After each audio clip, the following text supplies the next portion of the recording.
5, 4, 3, 2, 1. Thunderbirds are go.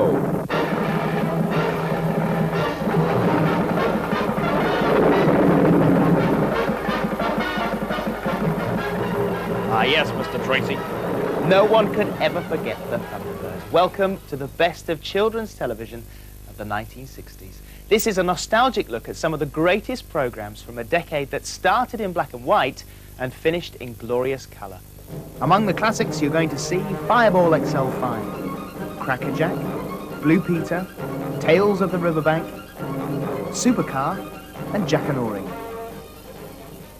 Be very careful as well. A lot of people have given their ages away accidentally by saying, "Oh yes, I remember that." Sit back with me and enjoy a trip to the 60s. More Thunderbirds later, but first, this. Jackanory.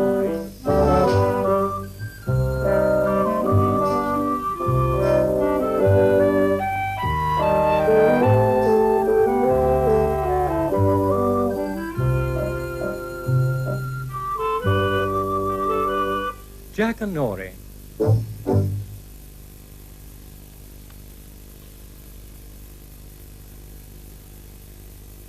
Hello. Every day this week, I'm going to tell you a different story. And these come into today's story. Do you know what it is? Well, it's a plant called a bulrush. There's an old joke. Why did the cow slip? Because it saw the bulrush. Why did the cow slip, you see? Because it saw the bull rush. Well, this is a bulrush, and it grows wild by the edges of streams and rivers and duck ponds. And you see this bit that sticks up at the top like a velvet brush? Well, that's the flower, and these are the leaves. They're quite tough, I'll show you. You see, you can't tear them, but they come away in strands. Well, the girl in today's story, the one I'm going to tell you today, wove some rushes into a big cloak, one that went right over her head like a tent. Almost hid her inside it. The story is called Capel Rushes. It happened a great many years ago, in times long past. This is how it begins.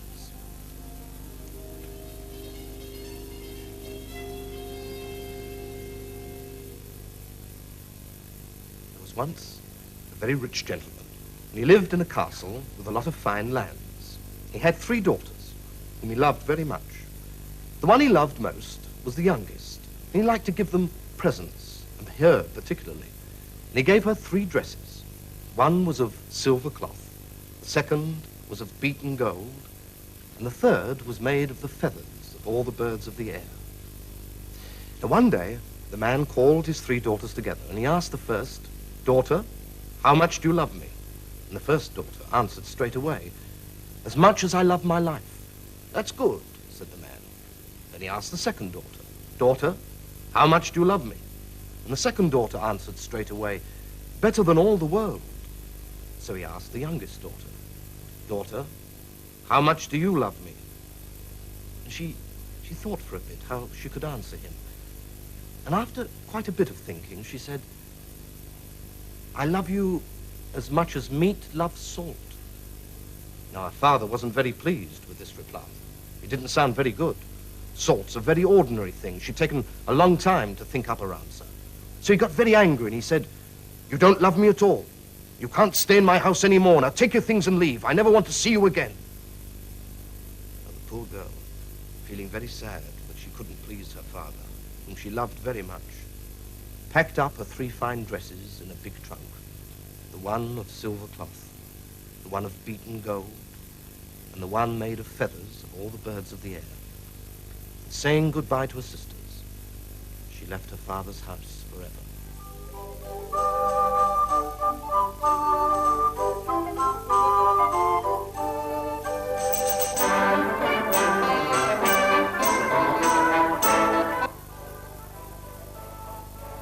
That's enough of that for the time being. I feel I would be failing in my duties as hostess if I didn't tell you that in my home, everything stops for tea. Yes, the lady. Did you know that Lady Penelope was made to look like Sylvia Anderson, and she did the voice of Lady Penelope as well? What do you plan to do when we get to the bridge, Brains? I'm not sure. It'll depend on how bad it is. It said on television there were men working inside. Do you think they're still alive? I just don't know. I don't think I give much for their chances. Tell Brains we'll be there as soon as we can. We've been waiting for some action. Right, Dad. Over and out. Carry on, Scott. Yes, sir.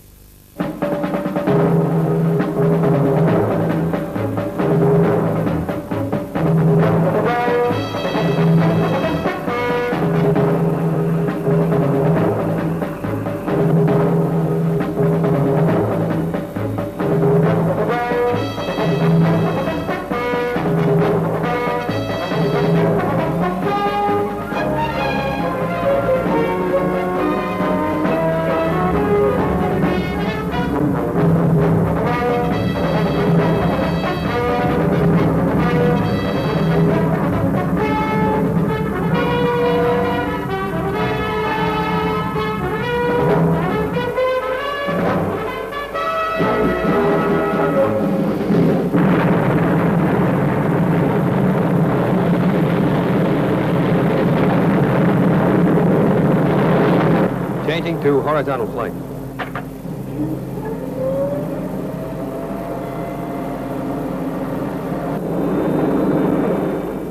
There was plenty to make you laugh in the children's television of the 60s and some famous people creating the comedy. How many faces do you recognize?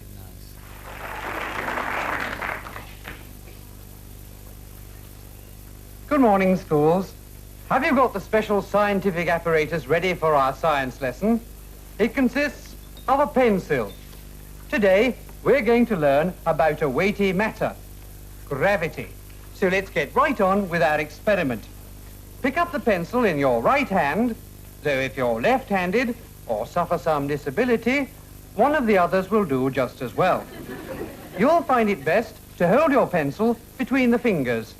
Hold it firmly, but there's no need to squeeze. And don't play with it. I'm not playing with mine. Right, well, let's pick up our pencils and raise them to an altitude of about 12 inches above the top of the desk, making sure that there's no obstruction underneath. Now, by gently moving your fingers apart, release your hold on the pencil. Did you notice what happened? Your pencil fell. Mine did. Did yours? It should have done. If your pencil refuses to fall, something may be wrong. Perhaps you're not letting go hard enough. Right, well, let's all pick up our pencils a second time and let them fall a second time now, just to get an average. Well, why does your pencil fall? It falls because it is attracted by a force. We scientists call this force gravity. G-R-A-V-Y, gravity. And gravity was invented by a famous scientist called Sir Isaac Newton. Well, that was 300 years ago now, so he'll be dead. But remember, if you do ever forget what gravity is, just pick up your pencil and let it drop. Goodbye.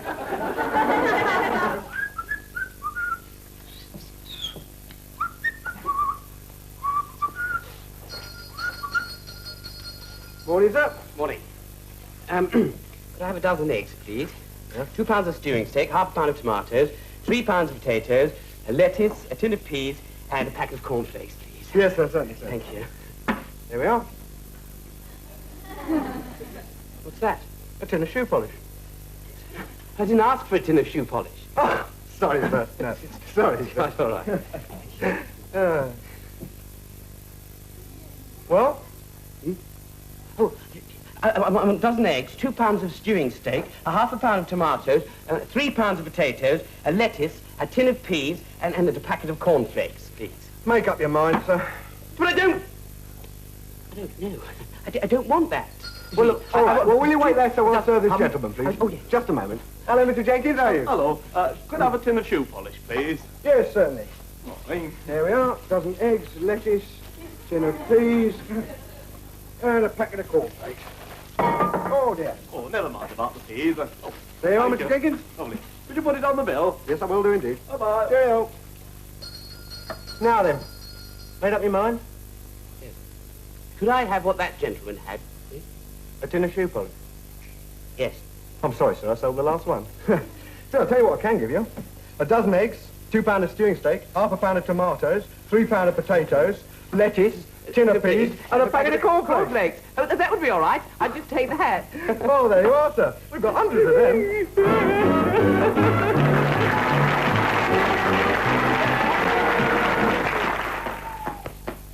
Oh, who goes there? Friend or foe? There!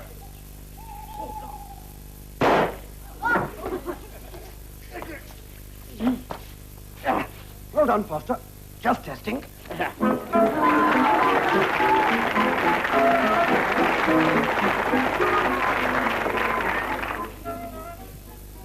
Hello. Once a week for the next 14 years, I'm going to elaborate on well-known phrases or sayings in common parlance. Today's phrase is, sticks and stones may break my bones, but words can never hurt me. This... Do you remember the name of the cartoon space travellers that used to appear on Blue Peter? We've got 2 seconds. Bleep and Booster. Now you can watch whole stories on this video, which also features their cousins. What were they called? Blink and Twink. Remember them? No, neither do I. Bleep and Booster, of course, were experienced space travellers. They'd boldly gone where no man had even thought of going. They were space travelling long before E.T. even thought of leaving home. Here's an extract to whet your appetite. The sky went dark. They were gone. Bleep and Booster were left in dreadful isolation. Somehow we must rescue them before they are lost forever. I know. Now the ray's gone, let's see if we can fly the space freighter back to Myron. They ran towards the complicated control panel, and Booster found the mechanism to close the massive doors. He pushed as hard as he could, but it was useless. The control panel was completely immobilized. Tears streamed down Bleep's face. There is nothing more that we can do. Yes, there is, cried Booster. There's our space scooter. I bet that's still working. Sure enough, the little scooter was still where they'd left it, under the ionic multiplier tubes.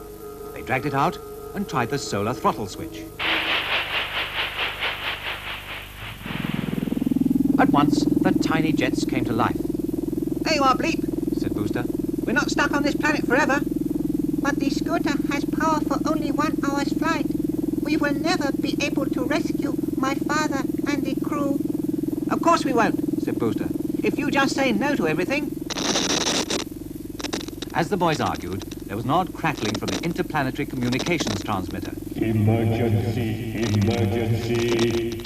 This is Space Freighter calling Myron Control. SOS. Bleep raised his arm, ready to shatter the loudspeaker. What did you do that for, Bleep? You must be mad. Your father was sending an SOS for help. It was a trick. That was not my father's voice. It was the giant brain imitating him. Can you remember the names of the 5 toys on Play School? Will you ever forget? The big hand is pointing at the 12, the little hand is pointing at the 4. What was your favourite window? The best films are always through the arched window. And what's under the clock today? And by the way, the 5 toys: Hamble, Jemima, Big Ted, Little Ted, Humpty. Here's a house. Here's a door. Windows, 1, 2, 3, 4. Ready to knock? Turn the lock. It's Play School.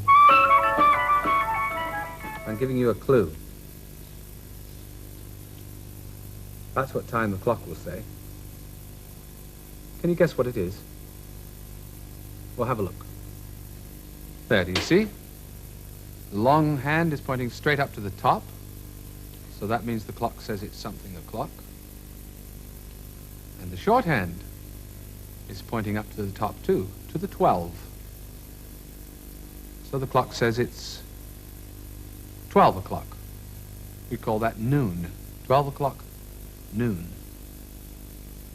Let's see what's round it.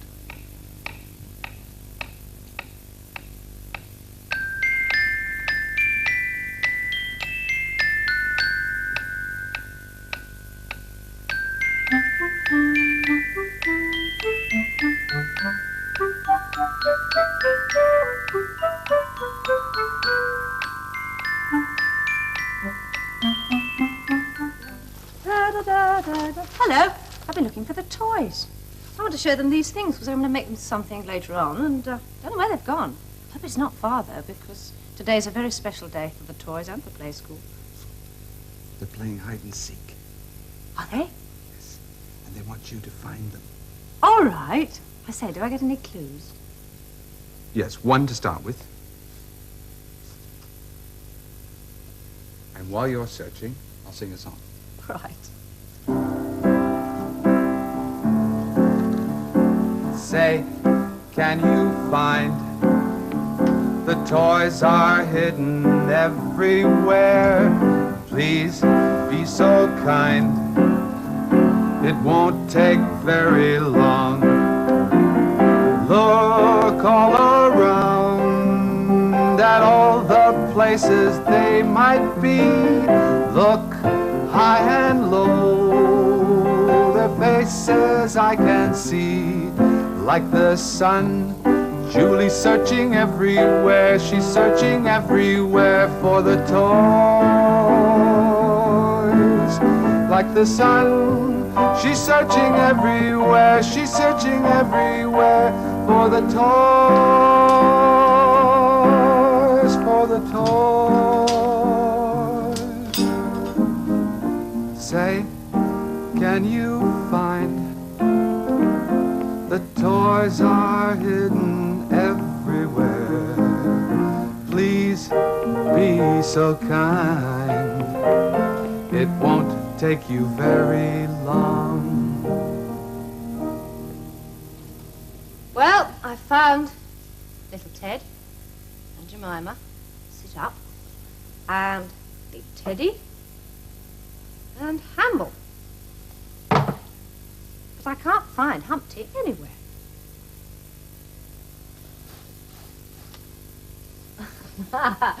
There he is. It's a good one, isn't it? Certainly is. Very good indeed. You sit there, Humpty. Well, we don't have to look for our calendar, because there it is. And it's Monday. And the month is April. That number is 21, so today is Monday, the 21st of April.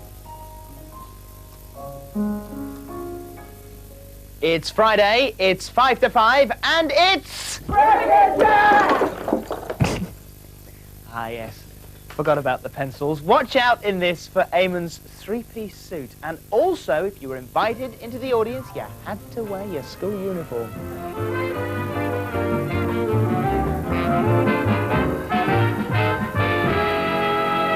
Yes, it's Crackerjack.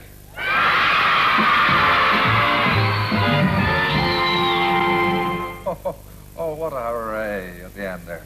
Yes, it is indeed, and you're very welcome to the last in the series, and we have, as usual, a list of surprises right from Bert Hayes and his music, which started us off, to all the friends you know, and some special guests. Catch beginning to appear, yes. The bowl leaks, you see, as you get up a bit. That's what makes it tough. You have to speed up. You can't stop all those. And, oh, coming up, no. You'll have to start again.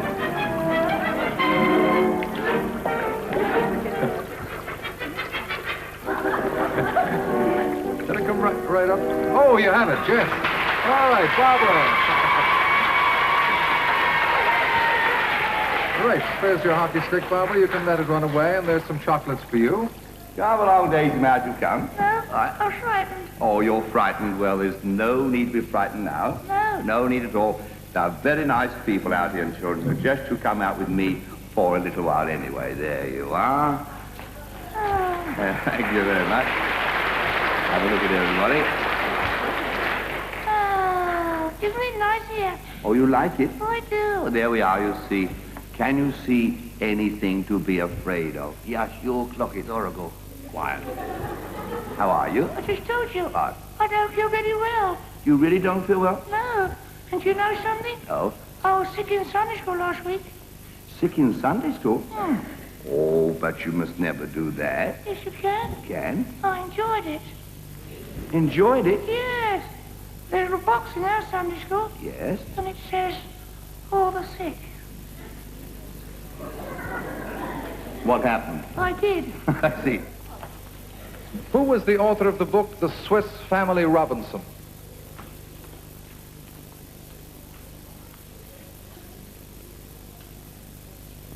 Weiss. Weiss, good boy. Yes, J.R. Weiss. In which of Dickens' books do we read of Uriah Heep? Nicholas Nickleby.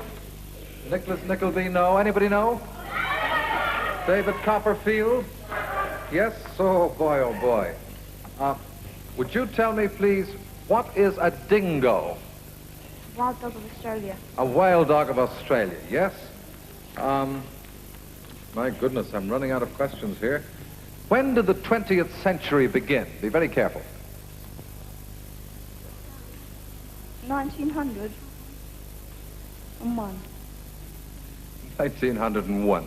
Yes, January 1901. I've got a letter. I bet he can't get a word on this. Right. Z. Z? Z. Oh, dear. Not Z. No. Sausage and mash. Oh, no. I've got it. What? Soda water siphon. Soda water siphon. Don't be silly. That'd never work. Won't it?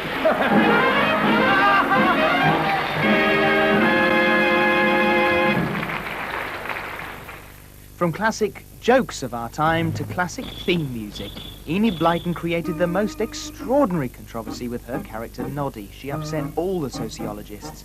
And a warning, these clips are not suitable for those viewers with a nervous disposition.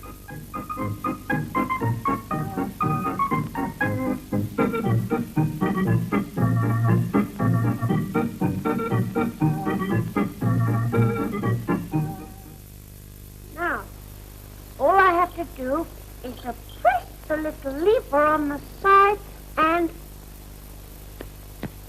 There! I've taken your picture. Well, I hope my helmet was on straight. When can I see my photograph, Noddy? Tomorrow morning. I've bought all sorts of bottles and powders to make the pictures come out, and a little book that tells you how to do it. And I shall develop them tonight. I hope you kept still. Now I must go and take some more pictures. Goodbye, Mr. Flood. Goodbye, Noddy.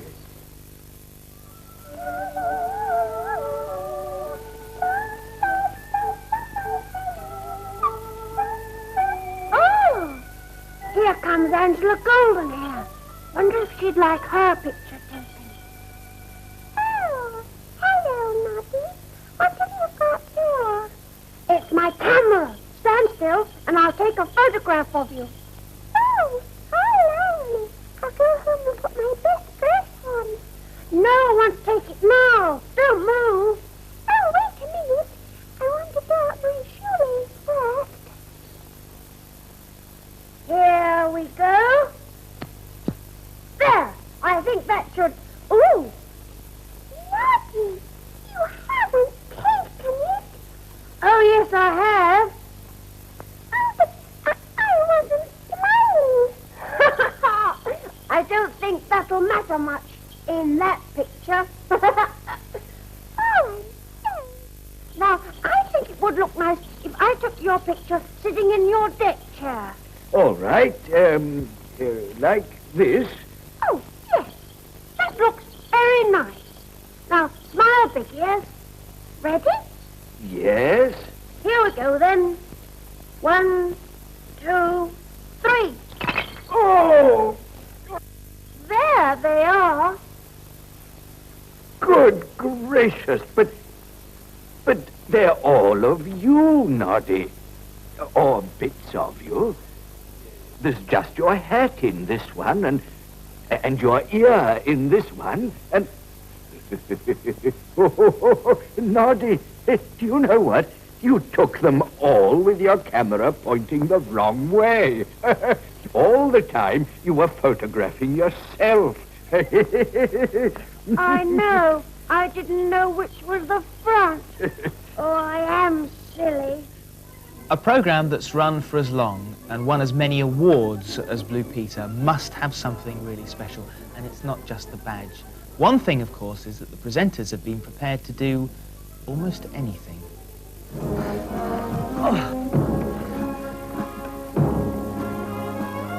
When I'd reached the top of the ladder, my troubles were about to start.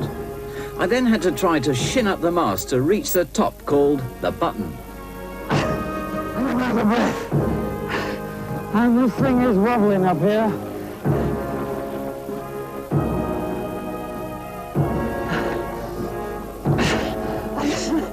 I don't think I'm going to do very much.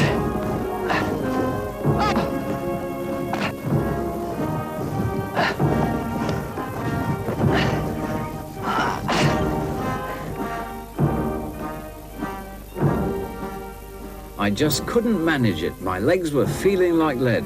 I decided this was the moment to give way to the expert, though changing places on a ladder 127 feet from the ground had its dicey moments.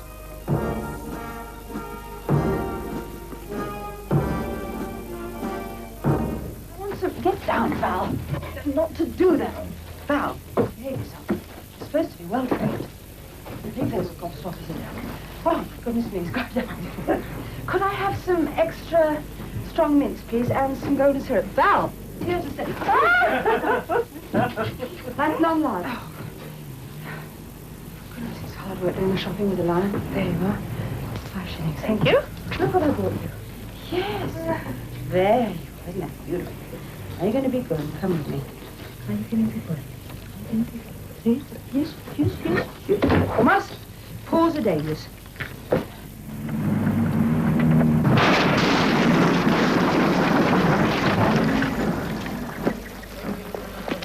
A second before you hit the ramp.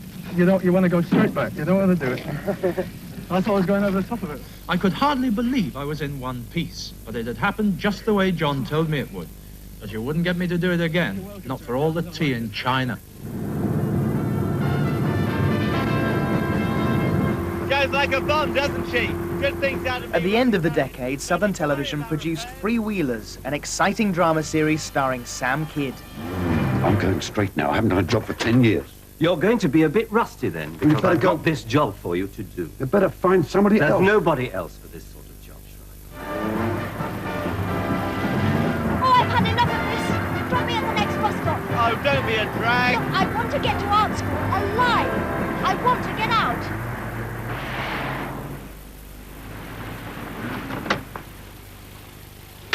I suppose you think you're clever. No, it's just Well, I'm not driving with you again. It's not funny driving like that. All right, be like that.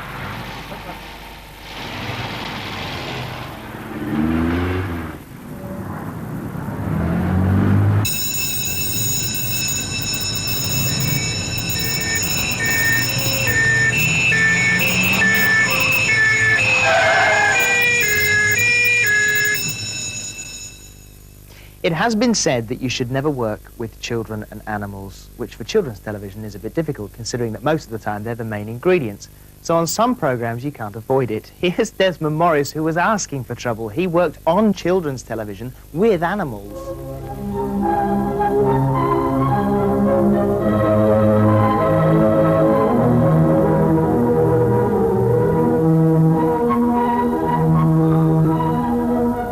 I do want to show you today how to set up an aquarium tank. I've got all the equipment here, all the tubes and bits of plant and so on, and we will try and do this, but, oh, what's the trouble?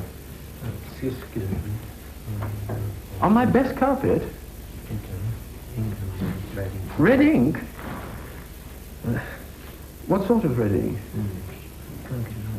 Oh, no, not the unwashable. Well, I better explain. Thank you, Mike. Well, look, I tell you what, Congo's been terribly naughty again. Now, I think the best thing, Michael, is this.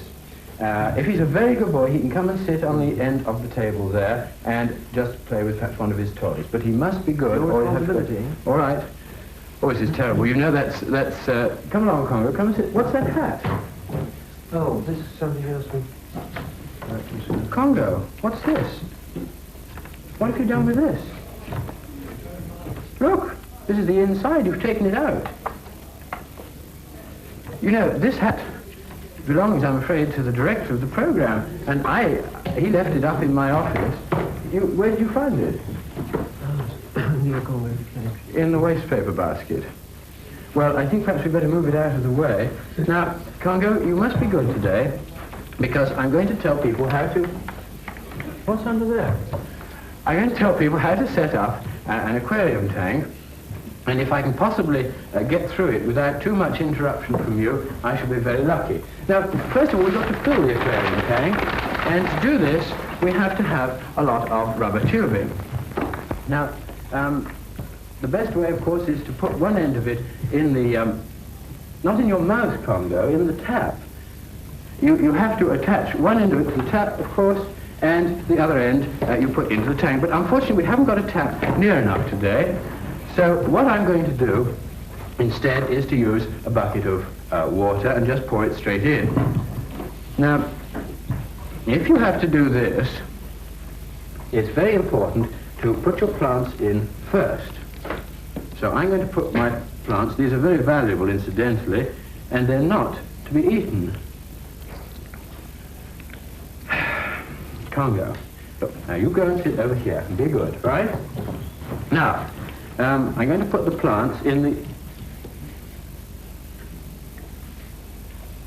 These are not food. They're very valuable aquarium plants. Do you understand? Of course, he doesn't understand a word of it. Now, we're going to put them in the back of the tank here. That's right. Stick them in the gravel. There.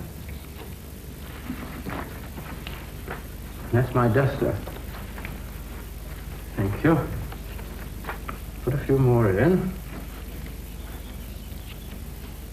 Would you like to put one in for me? Would you like to put one in for me?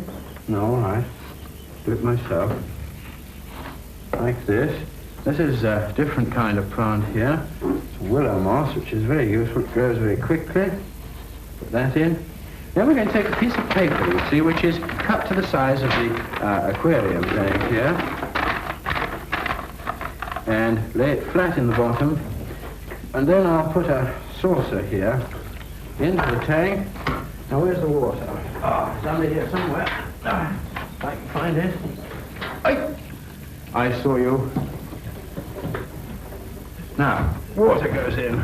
And you see I'm pouring it onto the dish so it doesn't churn up the gravel underneath. Now, you mustn't touch that, Congo.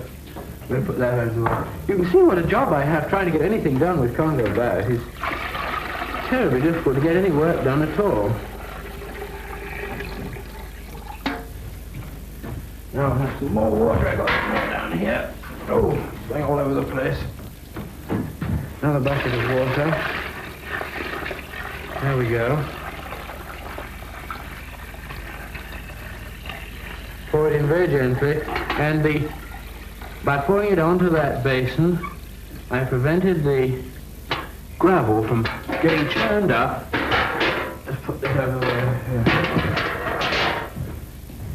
Now go on, off you go.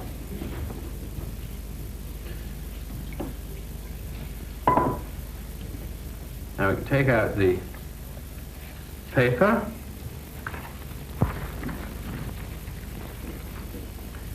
There we are. And the tank is set up with all the plants sticking at the back there. Now we've got to, it's not to drink. It's not to drink, Congo. You have milk for drinking, don't you? Hmm? Now over here I've got a little motor and some rubber tubing. No! Oh, now he's pulled out some of the plants, but I have an answer. I have a piece of metal here which I can use. It's got a hook at the end, and I can replant my plants just by... Congo, you call it too much trouble. Replant my plants. Oh well, perhaps I just put my hand in. There we are. Do it by hand instead. Now I'm all wet again. And you leave that there. Now, oh dear, this is taking much longer than I thought it was going to. I was hoping I'd be able to get through this today, but I don't think I can.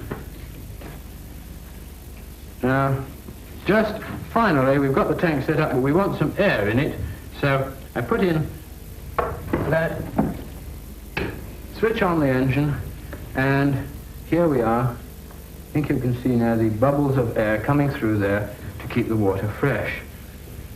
Well now, Let's leave the aquarium tank at this point. I find it terribly difficult to concentrate on anything, you know, when Congo's about. He seems to take my mind off things. I've set up aquarium tanks in half that time before now, but with him about, it really is difficult. Well, we leave him investigating that because I want to include, and look, I tell you what we'll do. 1 week when Congo isn't around, I'll really show you how to set up an aquarium tank properly. And stop munching those plants, Congo. Oh, dear. 2 more classics from the Andersons now. It's easy to suppose that due to the success of the Thunderbirds, that's all they were making. Not so. Do you remember Fireball XL5? Okay, Venus? Okay, Steve. Right. Let's go.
What's happened, Professor?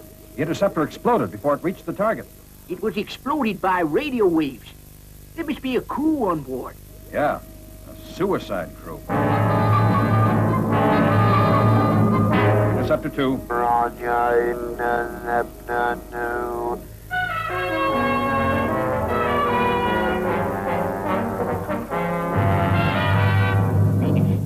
Switch on jamming beam. Will do, Professor. 10 seconds.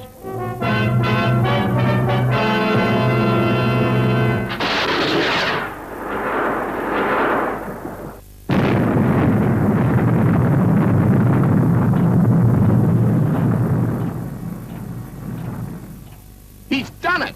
Nice work, Steve.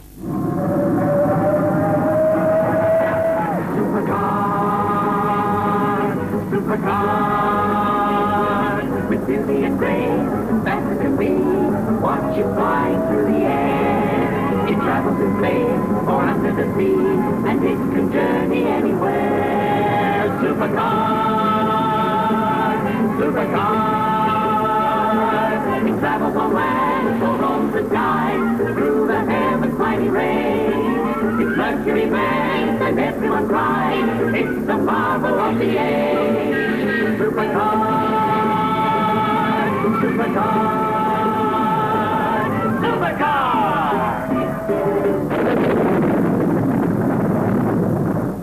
There she is, folks. Timport. Well, it looks quiet enough. I wonder what secrets she holds for us. Guess we ought to fly out to sea and take a look around. Are we gonna land on the sea, Mike? Yes, Jimmy. Supercar is about to become seaworthy. Cutting horizontal drive.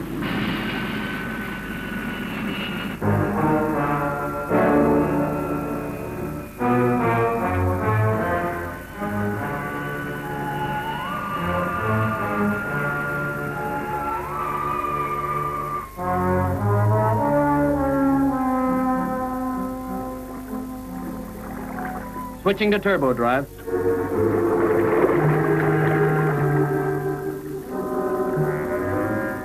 water's quite deep here, huh? Yes, Mike. Surprisingly so, considering that we're not far from the shore. There's the bottom, leveling out. Mike, look, straight ahead of us. Rock formation. That could mean a cave. Okay, let's take a look around. Here's a program that didn't rely on technical jiggery-pokery or special effects, just the peace and tranquility of the riverbank. 3 principal characters, a guinea pig, a rat, and a hamster.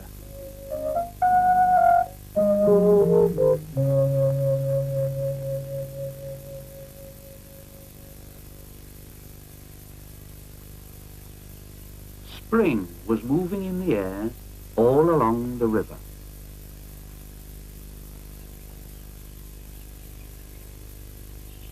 The trees that snuggled by its banks were busy budding.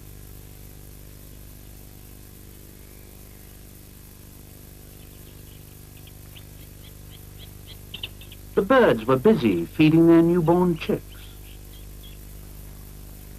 Even the river itself seemed to be busy as it chased along, all of a swirl, a chatter, and a bubble.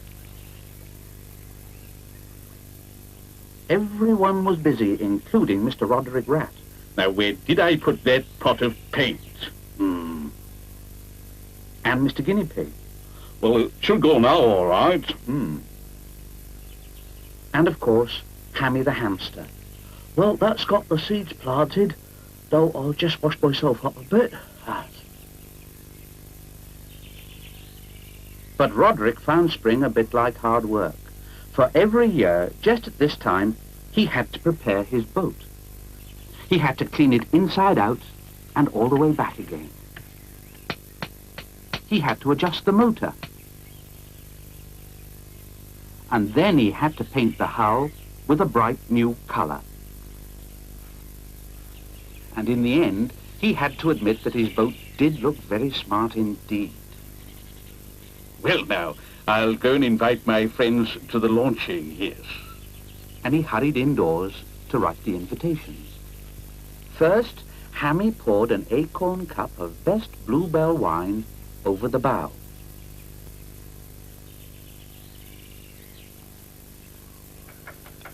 And then Mr. Guinea Pig began to turn the winch.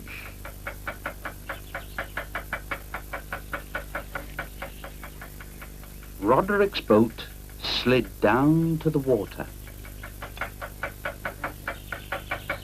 Roderick suggested they have a picnic in his boat and hurried off to pack the basket.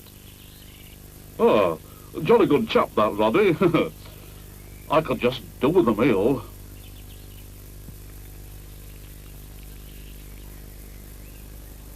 Which is exactly what they had, as Roderick and his two friends set out in his newly painted boat for the first of the year's many happy days along the riverbank.